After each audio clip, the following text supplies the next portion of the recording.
welcome. It's good to see such a strong turnout of paid staff. Somebody just remarked that there's only one person in the entire room who isn't paid, but he wants to be. so we'll work on that.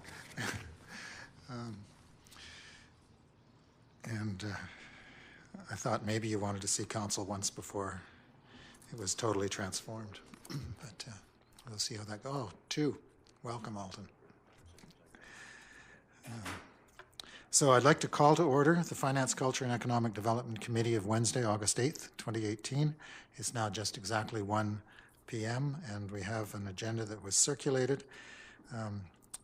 Any additions, deletions from staff? Nothing from council? Motion to adopt the agenda is circulated. Thank you, Councillor Seegers and Councillor Lutz for seconding. All those in favor? That's carried. And we have regrets from two of our councillors, as you can see, both because of the busy summer schedules. So Councillor Mueller and Councillor Shanks won't be joining us today.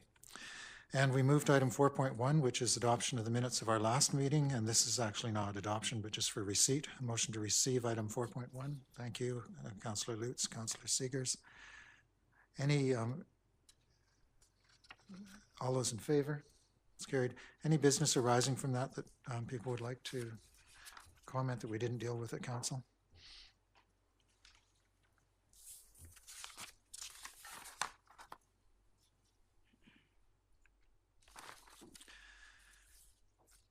Moving on to item 6.1, our business items. We'll start with the 2018 funding for Sunshine Coast Tourism.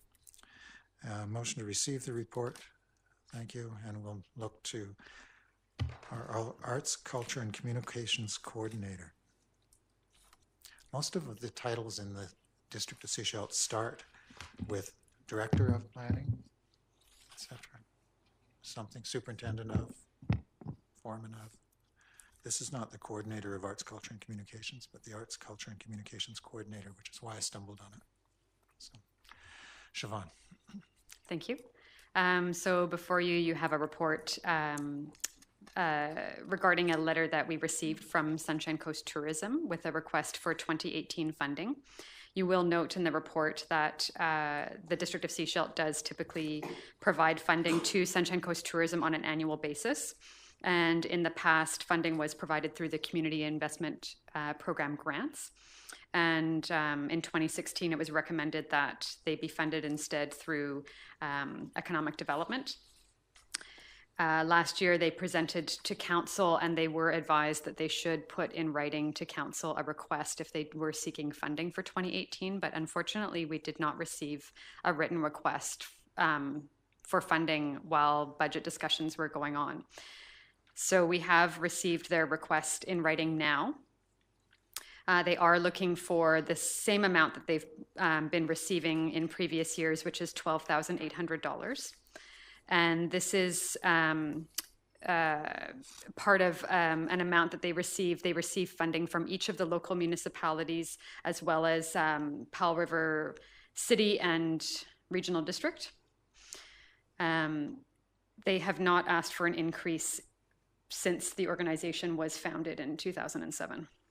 And they do not anticipate asking for an increase in 2019, but they do anticipate asking all the same municipalities to continue contributing to their organization. This is something that the provincial government also expects, is that now that they do have the MRDT tax in place, that funding does not replace existing sources of tourism funding, but rather it augments existing sources of funding. They are also, I did speak with Paul Kamen, who's the Executive Director of Sunshine Coast Tourism. He did mention to me that they are currently working with City of Powell River and Powell River Regional District to secure a multi-year service agreement so that their funding will be secure at least up until the renewal of the MRDT. Renewal will take place in February of 2021.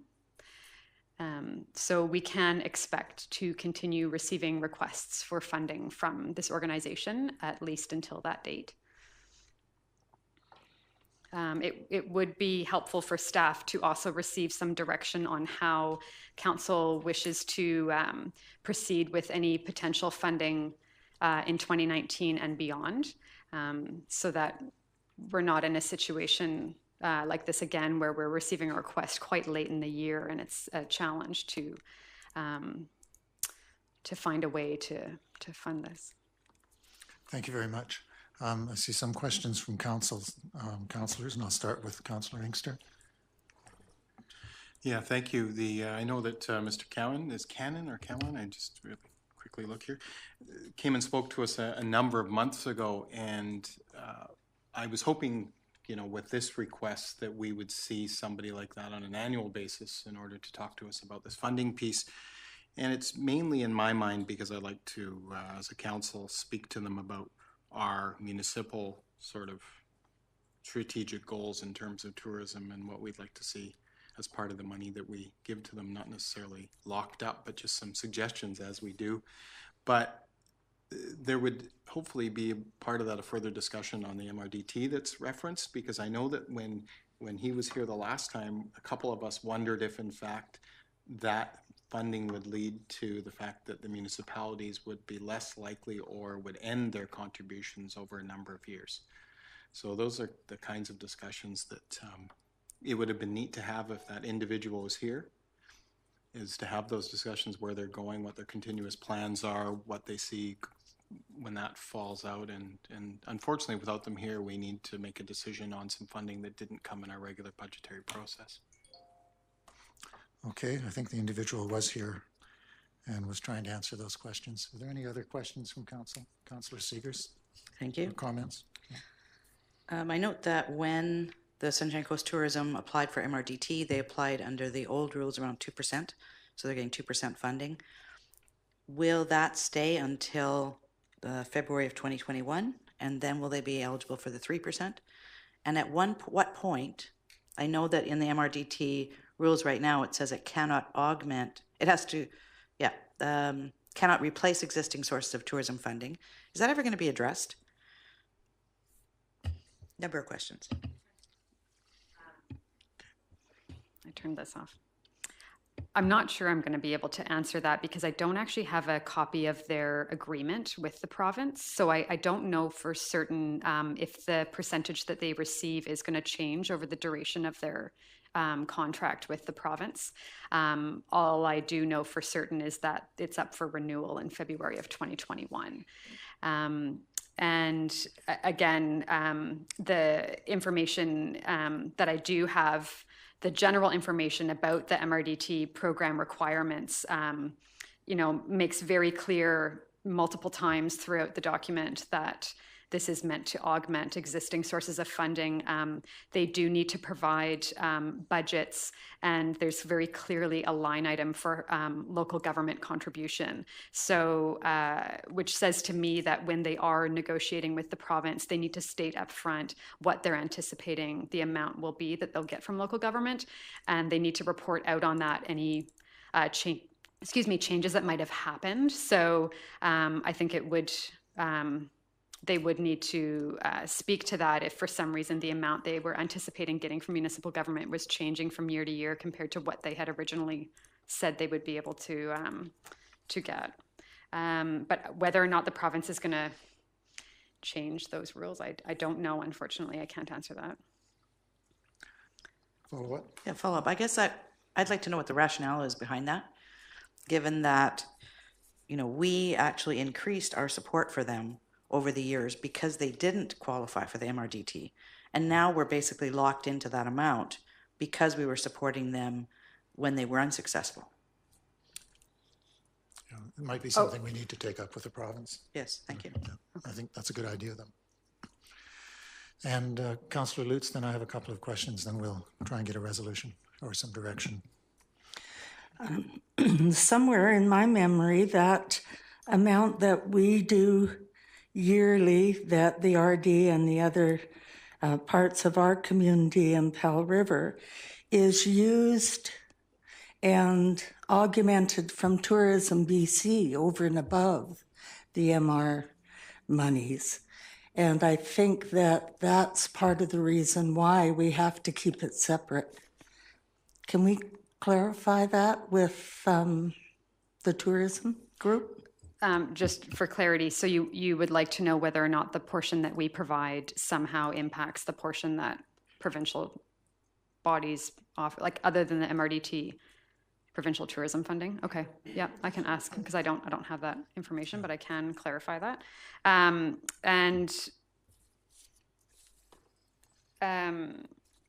The amount, the 12,800, is proportionate to our population size. So they used 2007 stats.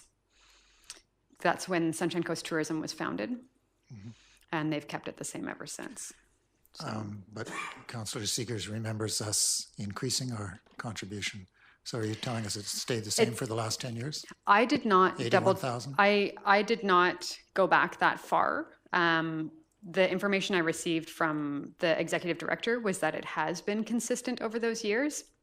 I was only looking back the last few years, and I do know that for the last few years it was consistently 12,800. I would have to go back and double check. Okay. We do have a situation, I think, for this council at the time when the executive director was with us.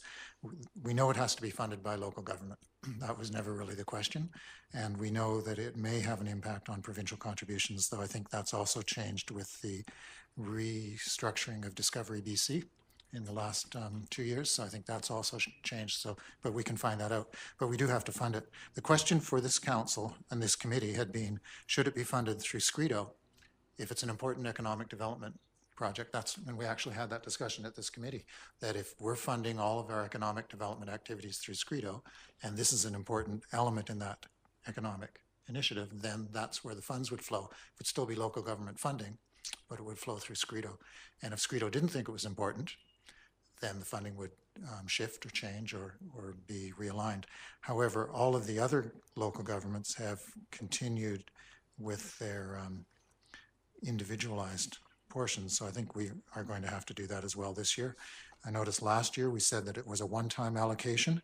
I think we should repeat that in our motion, but I do think we need to have a motion that recommends to council from committee that we make a one-time allocation for this year, and then get some feedback on some of the questions that have been raised. So that's what I'll be looking for in a minute. I did ask them about SCREDO as well. Yep. The answer I received is that they are currently partnering with SCREDO.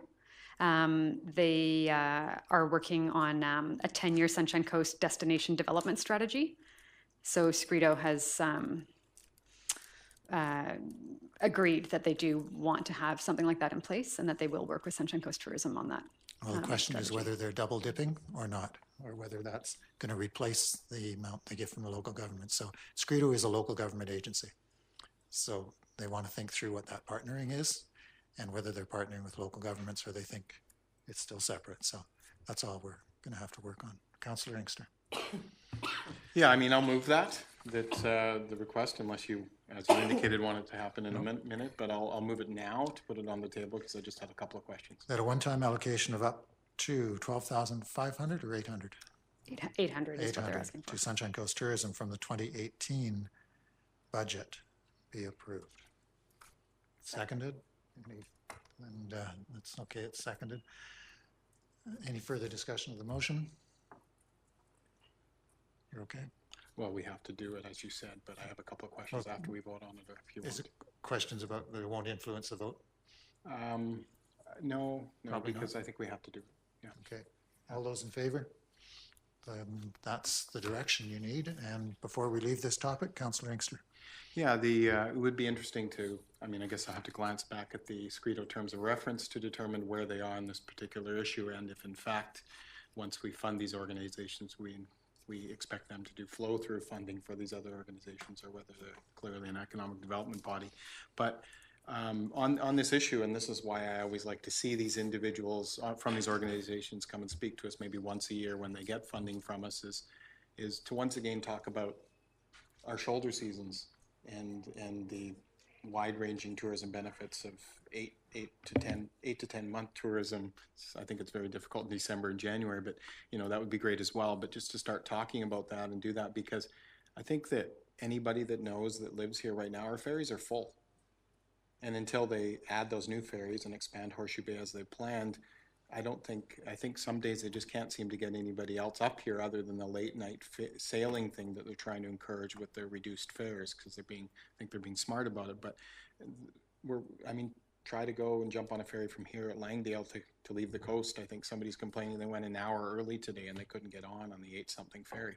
So there's a lot of people coming here from all over because it's such a beautiful place to be. So I think we need to keep talking about those months that don't get as many people up here.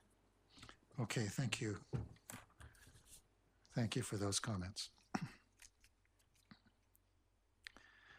Yeah, we probably need to have a talk with Scredo to clarify this too. We know, they're doing flow-through funds to the chamber, but not flow-through funds to an economic development agency. So I want to perhaps have that conversation.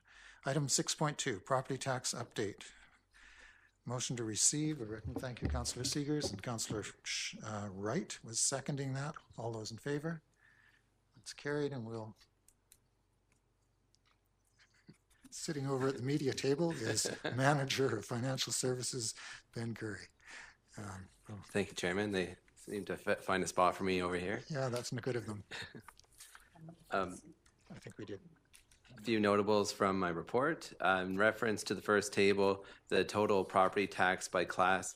This is the properties in the jurisdiction, and this is not the tax distribution, so this isn't how taxes are divided among the classes. The distribution between the classes has been stable at 85% for residential taxes over the last 6 years, and the business class portion of taxes has fluctuated between 12 and 13% over the last 6 years, and it currently sits at a 6-year low of 12.27%. So that's 12.27% of the total taxes we collect for general municipal in relation to the 85 for residential. So those have been very stable over the last number of years.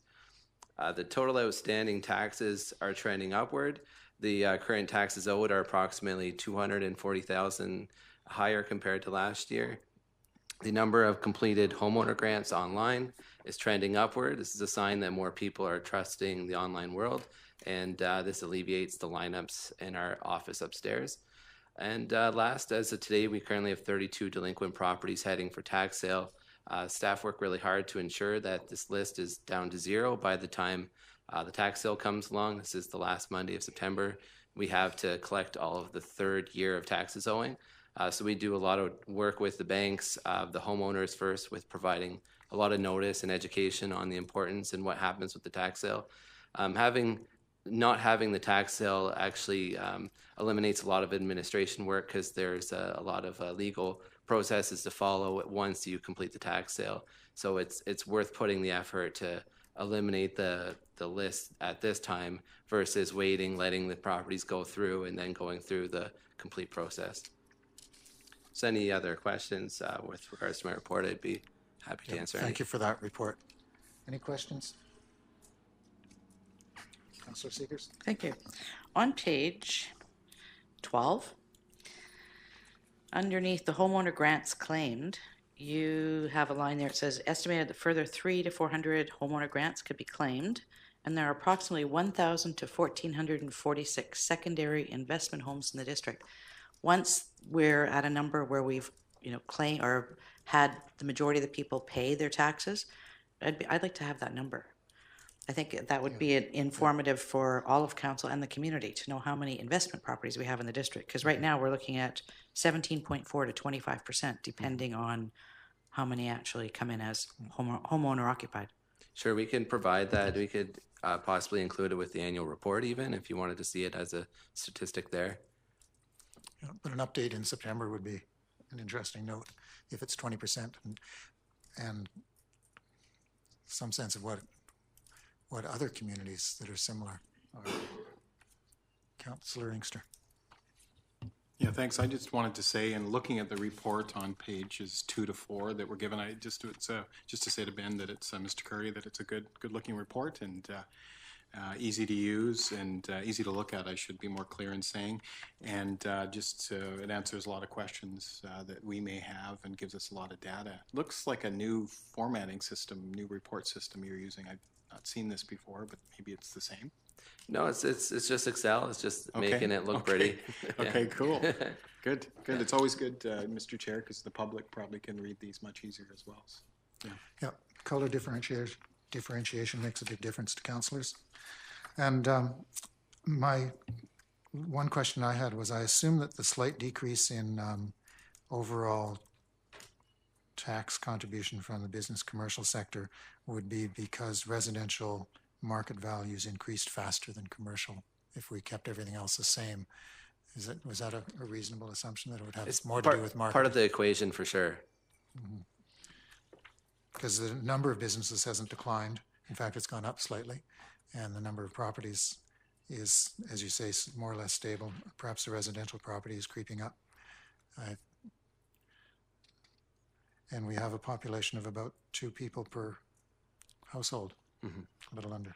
Good. Anything else before we move on? Thank you for that report. And item 6.3, solid waste collection. This, first, a motion to receive the report from Councillor Seegers, Councillor Lutz. All those in favor? Thank you. And we'll turn to Director of Corporate and Financial Services, Mr. Stewart. Thank you, Mr. Chairman. This report is brought forward really to address an issue that has come up with garbage collection, particularly for manufactured homes. So the background here was previously, outside of the contract we had with Direct Disposal, they were picking up garbage from manufactured homes, provided the people had bought a tag from the district, and the money was shared between the district and Direct Disposal. When the contract went over to Waste Management, when they bought Direct Disposal, they really went by the letter of the contract and indicated that they would not be collecting from manufactured homes, as it was actually not part of our service area. We did look into it. It was offered that the people could contract directly with Waste Management for that service.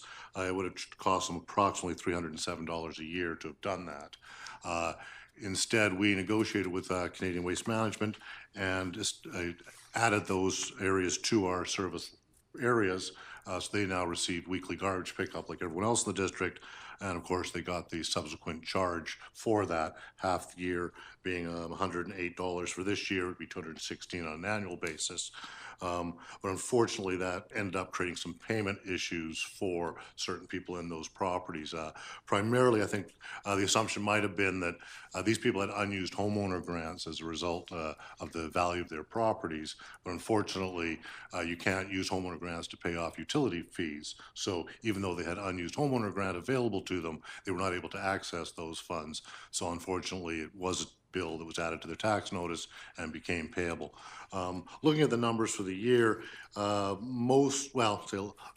majority of people did pay the taxes owing and the charges. I did a quick look at whether there was more people in that group who didn't pay versus the regular population, and the answer was no, it was about the same. So I'm not seeing any indication that this additional charge had any more impact on them than others, but from an individual basis, we certainly can't tell. So I did put together some options for the committee to consider. No specific recommendation. Is it really more, I would say, political than dollars and cents wise? So the options that I put together for the committee to consider was to eliminate the solid waste levy completely. This would, to recover those costs, we would have to add them to the tax levy instead. This would then make them eligible for homeowner grants if they were unused, tax deferment if people are choosing to use that way of paying or deferring their taxes. So that is one option. Of course, you're taking a $216 flat fee off everybody and adding on a charge per assessment. So the impact varies depending on the value of the property you're looking at. I looked at it two ways. If you look at page 18 of the agenda, one would be simply 11.4% tax increase across the board, which would then impact commercial properties because they would then have to contribute as well. Unfortunately, for a service they're not receiving, but you could look at it from a corporate or community perspective. The other option would be a 13.3% residential tax increase only. And again, the impact varies depending on the value of the property. Typically, a property $400,000 to $500,000 may actually see a decrease in their overall costs or charges from the district. From an $800,000 property, you can see here, they would look at a $25 increase in overall costs, and it would go up from there. Another option would be to just have a different rate for manufactured homes, if that was deemed appropriate. The regional district does a 15%, approximately 15.7% reduction in the cost for mobile homes for garbage service. That's one option to do it. And again, looking at that, we'd have to pick up the costs from other places. So my chart there looks at the impact that would be on others if we were to reduce it by anywhere from 0 to 100%, what the impact would then be on the remaining customers. For example, if you cut it in half, the impact on the remaining customers would be $4 across the board for everyone else to cover that 50% reduction. If you were to give them free service, it would be approximately $9 increase, $10 increase overall for everybody else. So that's one option to look at. Another option would be to do a rate reduction, but based on some sort of demographic group, not housing type. So I've looked at that as an option to consider whether you want to look at something by age or people on disability, veterans. Looking at it, and I make the comment in the report, I'd rather we not get into an income means test. I don't think that's something the district has the capacity necessarily to administer. But with the homeowner grants, people can apply for an additional homeowner grant if they're over the age of 65, if they receive a disability income, or if they are a low-income veteran or the spouse of a low-income veteran. So we could offer that same discount or a discount to that group of individuals if that was an option we could make. So if you're eligible for the grant, you could also be eligible for the discounted rate as well. So that's certainly another option to go with. And I guess the final one is to actually stop collecting from these manufactured homes and to require them to, perhaps through their park owners, to get their own service in place. Thank you very much for that. It was an interesting report, and I'm glad you did it. Just to, I can say that the part of my soul that's dedicated to equality and fairness really like the idea of eliminating the levy entirely and moving it on to taxation, which is progressive. But 3 months before an election, I don't think we'll be entertaining that. And I was surprised, but for the first time in a long time, I actually like the SCRD's solution. It seems to have actually covered the issue exactly that we're dealing with those people in a very low income who are receiving additional homeowner grant for some reason, either because of, so that's on the back on page 21.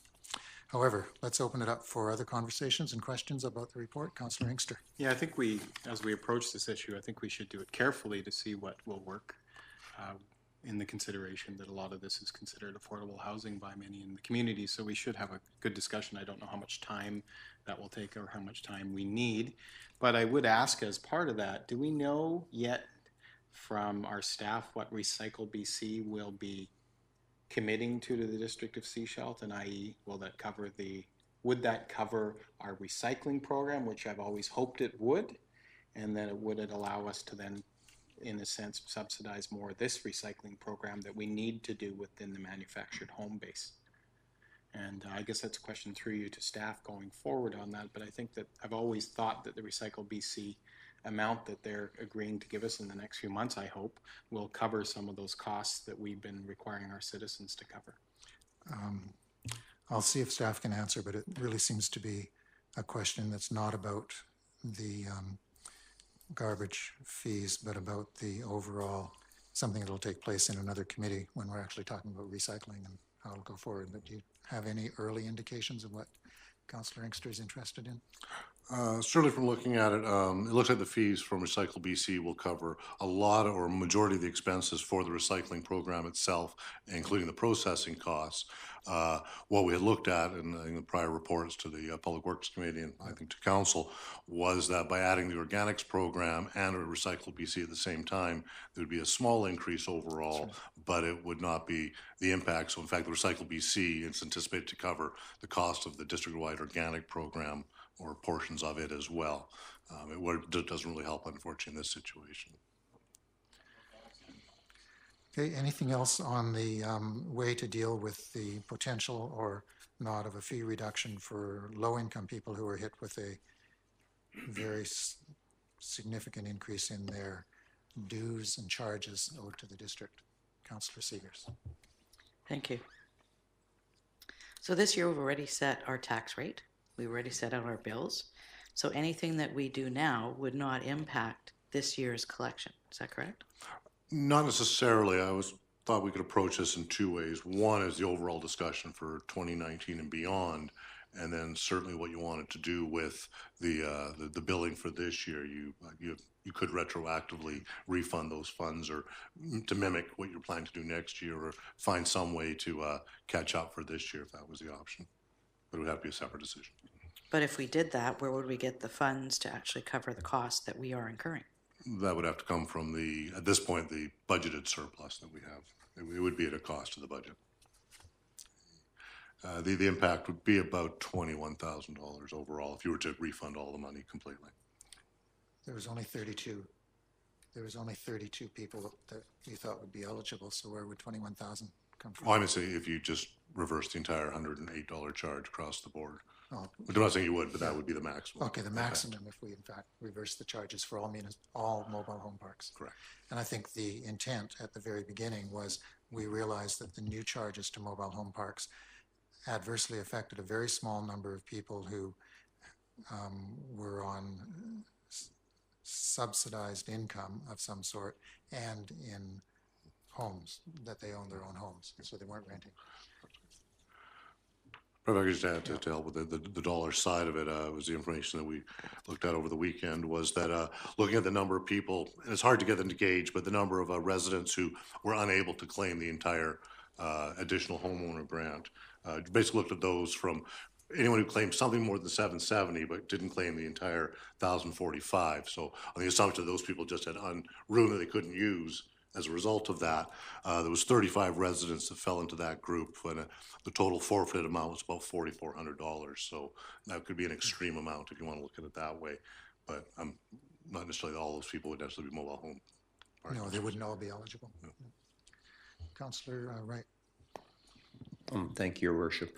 And in that surplus budget, we've got, what, about $123,000 currently? That's correct. Less the 12,000. Less the 12,000 that we came out for. Yeah, thank you. Councillor Lutz. Do we know how many mobile home owners purchased the $2 tickets in the past? No, it's not something we And we track don't know necessarily. if they purchase them every week. No, I believe people would just come in and buy a block of 10 and then use them periodically. So we have no way of tracking who was using them and when. So the most they could have used probably would have been $104 a year.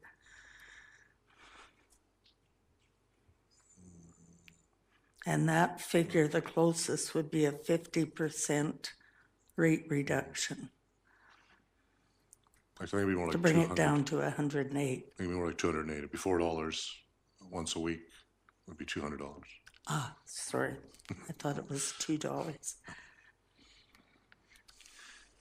I think we want to remind ourselves why we were at this situation, and it was because of people on provincial social assistance who were, it's an unusual circumstance where they actually own their own mobile home but are on social assistance and therefore couldn't claim and were suddenly faced with a charge. They didn't previously use our garbage recycling, so they didn't have any options, or they would combine, they would work with their neighbors. So there's lots of people in the modular home parks and mobile home parks that are quite well able to deal with this, but there was a small subset of people, often on provincial disability or other social assistance, that were adversely affected. If you look at the last page, though, page 21 of our agenda, and the wording for the SCRD bylaw, it seems to capture those people precisely. They have to be eligible for an additional homeowner's grant, which is either age or disability. And will only recover or subsidize the amount that they can't use. So it's just that charge for the additional garbage services. And as long as we're going to use a fee for service as opposed to a tax levy, that's the one way of providing a little bit of potential relief to the 25 or 30 people that might be in this situation. Might not even be that many, we don't know. I've spoken to 3 people that came to me.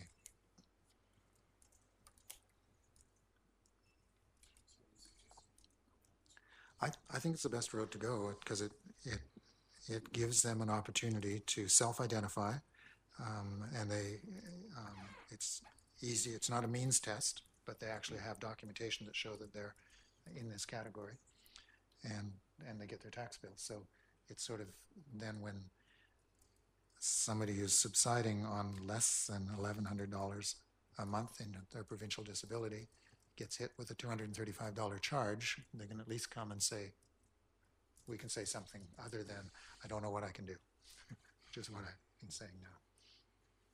And that's really who it's affecting. It's people who are on provincial disability or probably not social assistance because they probably wouldn't have afforded their own homes. But some of these situations are families or parents have purchased the property, so they own them, hoping that would be a long-term solution, and then the province is providing disability support for whatever reasons. Councillor Seegers. Thank you. If we look at the SCRD's proposal, page 20 and 21, there's actually 2 components to that, right? One is that they've reduced the actual fee for the mobile homes in a mobile home park. And then the second part is it talks about eligible properties. That's right. So it's not necessarily just mobile homes, although in our jurisdiction, they would typically fall into that category with the having additional room in their homeowner grant available. If there was anyone on a single family residential property, I'm sure that the assessed value would be well into the thousands, probably 2 to 3. I don't know if there's anything assessed at less than 250,000 now. So therefore the homeowner's grant would be fully used up. These are modular homes that might be assessed at under $50,000, which is a really unique situation. And I had not thought, I saw no justification for reducing the fees in a modular home park any more than we would in any of the small lot subdivisions that are strata titles. Just because they're closer together, there's no reason to lower the fee. The only properties that I'm wondering how this would apply to would be the new ones in the mobile home park that's in expanding. Big Maples, that's right. I'm sure at $350,000 a hit, they're going to be outside of the scope of this. Okay. So it's going to be very unique. It's those with an assessed value of significantly less than average, about 50,000 or so, and also the person occupying it is eligible to receive that additional homeowner's grant. Councillor Inkster. So I'll make a motion that moves, as you've suggested, to 2.02.1 SCRD bylaw, instructing staff to bring forward a recommendation that reflects the information contained on page 21 in reference to 2.0 and 2.1 of the SCRD bylaw regarding eligible properties for the purpose. Fee Councillor reduction. Wright seconds that. Yeah. Any further discussion? And that'll come back to us as a bylaw that we can look at it ourselves and maybe some examples of how that might play out so we actually get before we adopt it or recommend it to council. So one more time to Finance Committee in its purity, and we'll see what it is, and then maybe some examples so we can actually get our heads around what we're doing. All those in favor? That's carried. Thank you.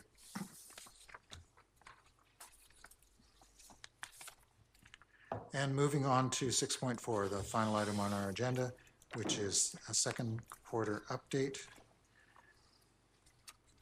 Motion to receive. Councillor Seegers, Councillor Lutz, all those in favor?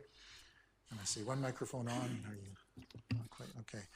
Is this the first version of this we've seen? Okay, lots of information here, and I wasn't sure how much the committee members would have had a chance to want to go through it. beforehand or raise questions. Do you want to lead us through it, given that it's the first one and what you're trying to present to us? Good, thank you very much. Thank you, Your Worship. So yeah, in the past, Finance had produced just a variance report, if you want, that really just looked at the dollars and cents and the operating capital budgets. This year, we decided to expand it. And really our goal, if you look at it, is to really almost mimic a small annual report. And actually, hopefully in the long run, it'll make us easier for us that when we do a second and third quarter update, when we do the fourth one, which ultimately produces the annual report, a lot of that work has already been done, but also allows some updates and milestones along the way. So rather than just being a finance report, I would say this is a report of a collaboration of most of the people in this room who are here to answer any questions that you may have. So the report's really broken down into 4 sections. So the first section is the standard reports that we were producing for council last year and the year before, really just looking at the variance from a dollars and cents perspective. So attachment 1 just looks at the operating budget variance by the district as a whole, and then for each function, as we call it, which is a little different than department. It's really more of a operation function. The simple example is protective services, which includes bylaw inspection or bylaw building and RCMP is one called protective services. So that it just shows each function and a little write-up as to what the differences are or any variances. We tried to look at any variance that was 10% off where it should be. So 60% overspent or 40% spent, and why there might be a variance and what we might be doing about it. Typically the second quarter one doesn't identify too much unless there's some serious issues going on. The third quarter one gives us a much better idea of how we're looking towards year end. The second part of this report deals with capital projects, just status and what we spent to date. Third part is the one-time operating projects and what we spent to date, and a little status update. And the fourth part of the report is really the annual report type, where we're just looking at goals for the year, what we've accomplished, some stats, some information for hopefully the committee. And then finally, and this is maybe an anomaly for this year, so it may drop off, is the council top 50 list. And sort of these were the things that were brought forward before, things that council wanted us to address. So we've identified those as a separate list just for your information. So I don't know if you want to go through each report just separately and see if there's any questions related to each one. Maybe, probably not, but maybe just for an example, in terms of your variance report, we'll find that on page 24, revenues and expenses, and the one that jumps out, as you said, the anomaly is protective services, 28% spent when it should be closer to 40. So then we carry along to Schedule C, which is protective services on page 27, and we see there's the 28% expenses, and then the note that says that it's because of contract services, and we've only received a quarter of the RCMP invoices. That's how you'd like us to read the report. Exactly. Boy, I don't know if we can do that. Turn into Because then we wouldn't have any questions. Okay, let's start with that part, which is the consolidated statement on, and if there's any variances that people were interested in. And it's not really enough of there's such broad categories when you put them in the functions that I don't think they'll be that specific. And if not, then we can move on to the other portions of the report and see if people have questions more specific to the offices of the CAO or corporate and financial services. How would the committee like to address this? Councillor Seegers? I have some questions. Yep. And what section? Page 26. This is Okay, on, so we're it still actually in the shows on, Statement of operations. yeah, it shows on Schedule B. It also shows on Schedule F, the sanitary sewage operations. And it's just a question as to placement of recovery of sewer costs. So when we're looking at the statement, it's showing revenue and it's showing expenses. And in the expenses, we've got recovery of sewer costs, which actually isn't an expense. It's reducing the expenses, well, it's reallocating the expenses. So in this case, we've got expenses reduced because of that recovery. We also have on F the same thing. It's reducing the actual expenses. So the total at the bottom basically is less. I don't think that that accurately reflects the expenses. what I'd like to see, and we'd have to see how council feels about this, but I'd like to see that actually below that. So we have revenues, we have expenses, and then we have recovery. So we can actually compare expenses from year to year, because the recovery is going to depend on the costs we actually incur in other areas and not just in the sewage treatment plant. So the recovery is a formula. Yes. Based, and on Schedule F, page 30, it shows as an actual expense, whereas on page 26, there's brackets around it showing that it's in fact the reverse, the reversal of it. So it's turned into income in that spot.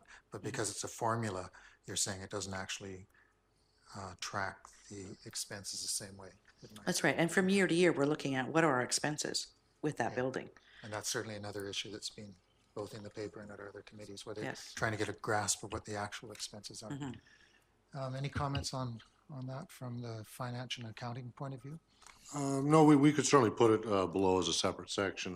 The idea here really is to reflect it of if the sewer system had its own administration department, this is where it would show up. That's right. Within this grouping. The fact that we reallocate it, it's expenses incurred by the general fund that ultimately are paid for by the sewer fund. Part of this is that because they all show up in that expense section, they net to zero when you consolidate, which is part of the condition. You don't want to overstate your revenues and overstate your expenses by showing one as a revenue, one as expenditure. So you want to make sure they're within the same section or grouping so they consolidate correctly. But we certainly could have a third section of revenues, expenses, and then recovered expenses, if that was I understand desired. why Councillor Seegers is talking about placement, and that would be for clarity. And it might be because it's the first year or two that we've done this, whereas a decade from now, people will see the line recovery and they'll go to the other recovery and they'll just know what it is, but it is new to us. Certainly. So we could do its own little section. Yeah. Anything else in the in that particular section of the report? One more. Councillor Seegers? Thank you. Page 31. And I know this has been addressed, this was addressed when we looked at our annual report. So if we look at the expenses listed here, we've got contact services under community development, and it's talking about the Parks Master Plan. But if we go to the next page, we've got parks, and the Parks Master Plan is not actually a parks expense. So, and I know this has something to do with the fact of the way we actually consolidate the various, like Public Works and Parks, for example, under Mr. Kootenai. But it makes it difficult, I think, for the public and for us to determine what are actual parks expenditures, given that they're mixed in with community development. How do we clarify that? I guess it's partly because they're not, as you carefully use the word function, they're not functions like the SCRD, which are separate and completely different. They are, in fact, broad areas of activity within the district. Yes, and really. So whether planning, parks and open space plan is a planning function or a parks function is useful for a discussion. That's correct, actually. And yeah, it was originally was budgeted within the Public Works Administration, again, not to be tied to the parks function directly, on the idea that it was a direct expenditure of maintaining the parks, and it was in the Public Works Administration.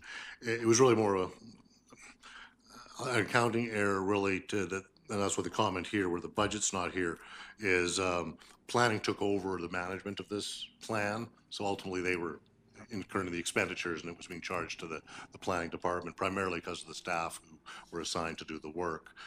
Regardless, whether it's in planning or Public Works Administration, I still wouldn't want to put it as part of the parks function as a whole, which is your day-to-day operations of the parks. This is outside of that, an administration of long-term master planning and what have you. In my view, Councillor Seegers, it's almost the reverse of the first example you used, and we want to be careful not to falsely attribute expenses if they're not hard expenses. So in the first one on the sewer example, those aren't real expenses, they're general administrative ones. So let's keep them separate. On this one, they're not actually park expenses either. They're planning and corporate, I guess in a broader sense. Interesting that both of them, though, reflect the same need for councillors in the community to know what's going on. Anything else on that, or should we move to the general reports that, and I like the idea of sort of mimicking an annual report, and I like it for two reasons. One, it will make your annual report easier, I hope, to pull together, and it may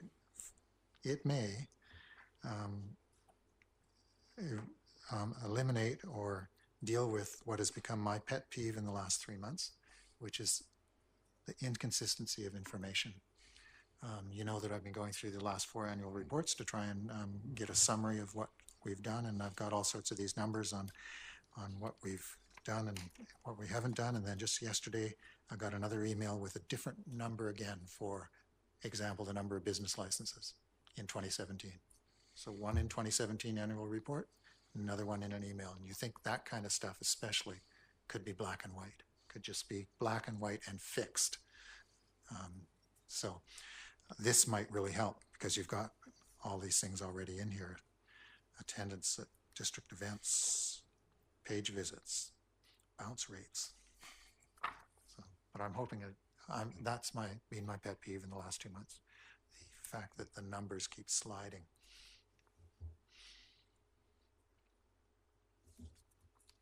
Any questions from councillors on the reports? Or is it something you want to read through and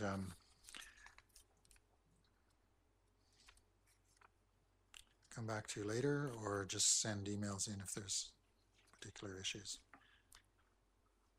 It's also useful to quarterly, if this comes out quarterly, to remind everybody what the strategic goals and departmental responsibilities are. So appreciate that. Councillor Inkster? Yep. Thanks. And then we'll... As we've been seeing over the last number of years, in general, what I see is an improvement in the data available to us. And once again, more clarity for the public to look at our finances and see what we're doing in particular areas. They can ask more informed questions. The question I would ask, the actual to budget, it's interesting that I'm assuming you've added all the percentage from 100 down to come up with the minus 409%. Is that what that is a reflection of? No, that would be the difference between the budgeted transfer from reserves and the anticipated. Of course, that number, you really can't use it during the year, because you can see, like in this particular case, it's got the full tax revenue, but they haven't expended all the money yet. So if the year end was as of June 30th, this program would be looking at a large surplus for the year, but ultimately those other expenditures will be incurred. And so that surplus will be eroded until year end when it gets back to zero. So it is just purely the math across the line, but it's not a number you can really use at this time of year, because not every number is consistently incurred or received throughout the year. So it's not a number taking 51% from 149 and adding it to the next one going down? That's not what that's reflective of? No, it's not. No, okay. Okay. Anything else? I think it's a really good report. It's pretty transparent.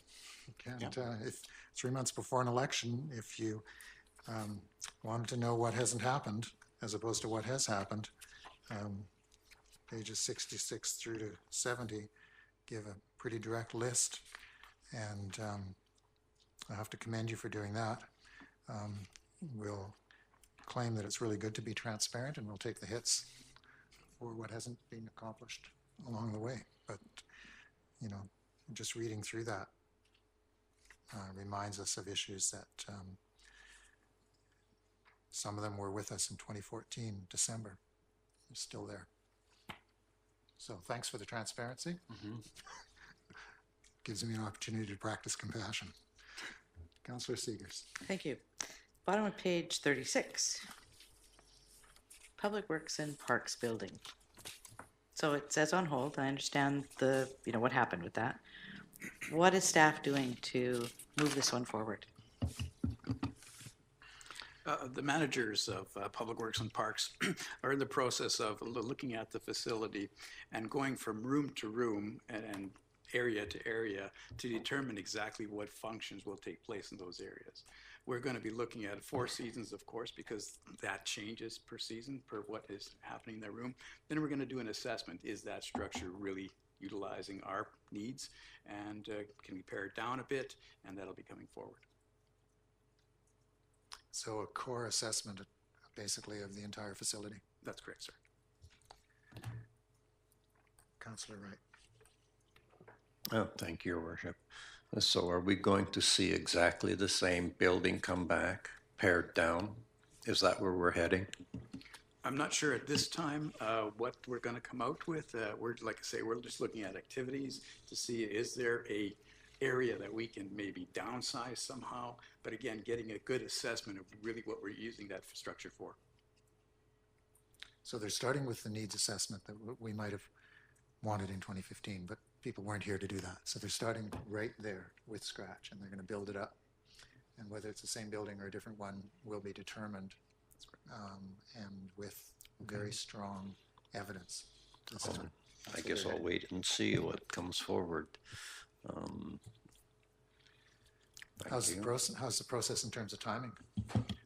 Timing, again, we have a lot of activities coming. However, everybody's working on that diligently. Okay. Yes. Councillor Inkster. Yeah, thank you. That's it's a good reminder to this group to try to work for solutions on that particular building, because I have to say that very frustrating for me. It's a building that's needed, and it's a building that we need to build for a number of years. So to pare back any of the sizing, we may end up having to add additions later on the building, because we need to be forward thinking with our building and programming. But it's the frustrating piece is that it's a very expensive time to build right now. So that's the sort of, it's clashing with our affordability, our needs, the size of the building that needs to be forward thinking, and the cost of building it. So it's very frustrating. Okay, any other comments on the report or items or questions that arise? Councillor Seegers. Thank you. Trail Bay Outfall upgrades. I noticed that we've got just over a month left for our fish window. Does it look like we're actually going to get this one completed? And I know it's out of our control. Thank you. We're still waiting for the council, provincial final approval. So we send the council resolution that the mayor and the corporate officer is a signing authority. So we are waiting for that. But the construction work, consultant said, is about within 10 days or 6 days, they can finish it off. So are we phoning the provincial ministry on a daily basis to say, get it over here? I think I can tell you that it's about nearly 50, 60 emails. Okay. Following up with the ministry and other consultants. And Well, stuff. if the emails don't work, tell us the phone number. We'll use our phones. Thanks. And Councillor Wright? Thank you, Your Worship. Can you give me a sense of how many projects we're going to have that you're anticipating to carry forward into the next budget year? Yes, there are several that are out of our control, like the RCMP facilities, or what's called reception area, retrofit. They have specific engineers and specific contractors that they utilize that have to be cleared. So that's kind of out of our control. Also, again, the Public Works facility, that's something that we're working on. There's also the sewer modeling plan. We have to capture the wet season to make sure we have proper data for that program, so that'll be a carryover, as well as the Bailey Road sidewalk. That's kind of contingent with the contractor, so we're waiting on that one as well. The Trail Avenue Storm Phase 1 is also going to be a carryover, and the AO2 Phase 2 sewer will be a carryover. And bylaw 430, the consultant, we have the RFPs that we're reviewing right now. They requested to extend that into next year to probably to March area, so that'll be a bit of a carryover. And then Trail Avenue reconstruction Phase 1. Okay. Can I have a further question as well? I'm just reading some of them because you can tell from the status report where some of them are, but it might be useful to highlight the ones that are, or put them in another category or another color if we think they're going to be in that slippage. Councillor Wright. Yeah, I'm anticipating that there'll be several more than that. Okay, as I went through the list, I could see that there was a number of them. On the roofing for this building, do we have a holdback on that contract? I can't recall if we do, but we are monitoring that. I'm sorry, I don't have the information for you. Because I notice in your report that there's still some work to be done on this roof. If you don't have a holdback, the chances of your contractor coming back to do the work are very slim. I'll give you an example. I still have to sign off on a roof that was done in 1994, and I'm still holding back $30,000. And it still hasn't been paid, and the work still hasn't been done. Just a hint for you. You may want to have a holdback and check on that, because if not, you could be going back to do the repairs or whatever you have to fix yourself. I hope the holdback was invested wisely. $30,000 in 1994. Your worship, in fact, it was for a school district, Well, and they're still waiting for me to sign off on it. I hope they invested it wisely. If I may, the only repairs that are required is some damage to this roof up here that they're doing. And October 29th is the date the contractor's coming in to complete those. Okay. Other questions on the status report? Councillor Seegers. Thank you. With regards to Trail Avenue construction, I understand we're going to be getting some alternatives brought forward. Do we have a timeline on that?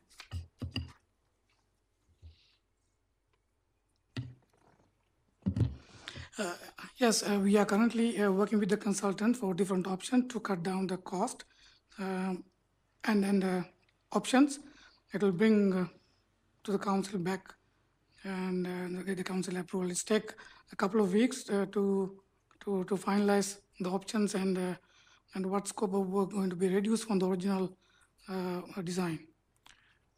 So was the answer, it'll come before council in a couple of weeks, or it'll... The committee first is under the committee. Yeah. So September, October? Yes. Okay. Councillor Wright? Thank you, worship. Chemical storage area and the septic receiving building, are they on track to be done, or are they going to be carried forward into next year? The chemical storage facility, the design will be taking place this year. We do have the RFP. We're reviewing that. The RFP came in a little high, so finance and I are talking on how we can get extra funds. That'll be coming forward to Public Works Committee. With the design of the building at Dusty, there's more to it than we anticipated. We only had 15,000 in there. However, design looks like it's going to be a lot more. So yes, we'll have to look at that one as well. Just on the chemical storage plant, are we okay with reference to WorkSafe BC in terms of that timeline for that building? Because I know that they've talked, or I believe they have talked to us about that. Indeed, we are always in conversation with WorkSafe. What we're doing at this point, we are mitigating all our issues and again moving this project forward. Yes.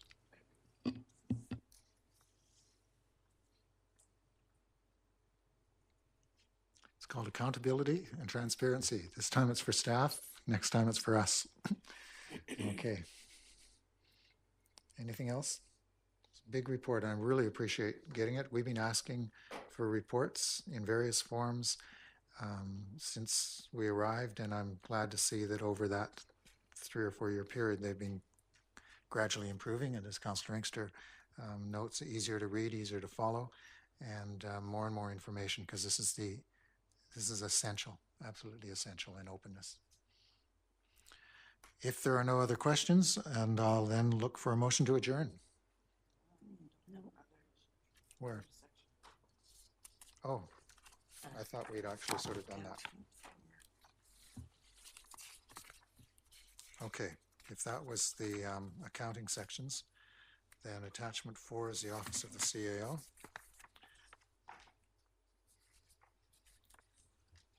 Corporate financial services,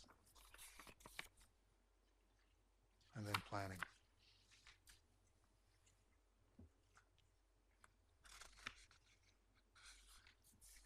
let's just do those in an orderly fashion. Anything under the office of the CAO, which is up to page 51.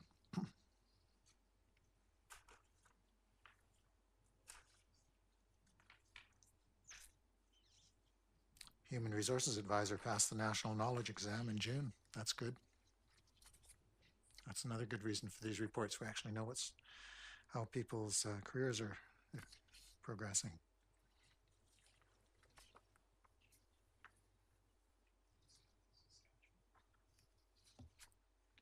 Anything under corporate and financial services, which starts on page 52, goes through to 56.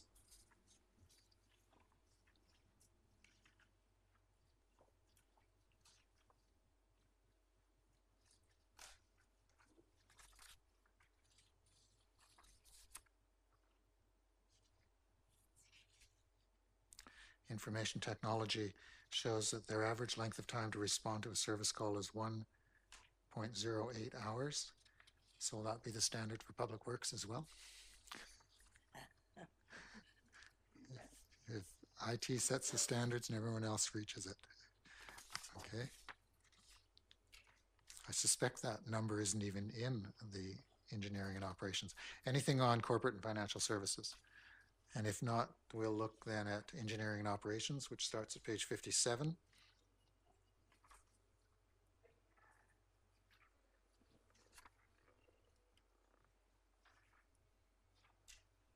And we don't see a comparable time for service response. It's page 57 through to 61. It's really useful to see that the routine government just continues, does well. And then planning and development services, which is page 62 through to 65. Includes bylaw. Councillor Seegers. Page 63. It mentions reporting period and year to date. So what is the reporting period if it is not year to date?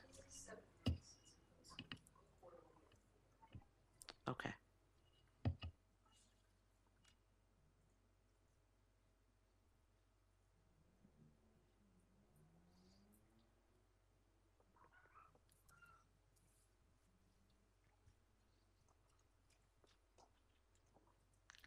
Can you repeat that answer?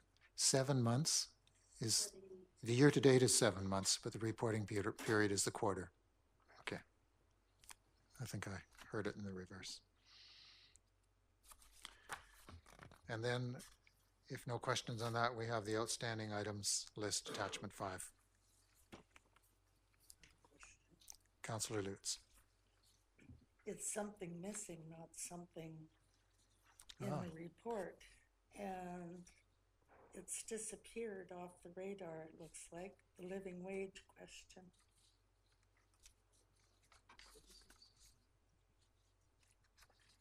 And was that in our list of outstanding items at one time, in our strat plan? Mm-hmm. And it was showing as a 2019 item. At one time. And it's crucial to the affordability issue. It's step number 1. Anything else that we'd like to add to the outstanding items, or questions about those outstanding items? Councillor Seegers. Page 72, under watermark, there's just a bullet that says elevator and public space, but no details. Oh. The elevator's operating. That could be why. Interesting. So does anyone know what that item actually was referring to? Was it use of the public space, or?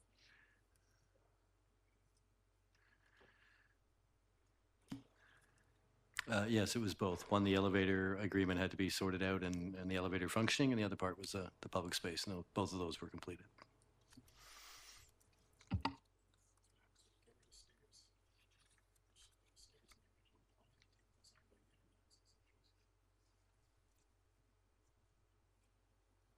Well, the elevator provides access.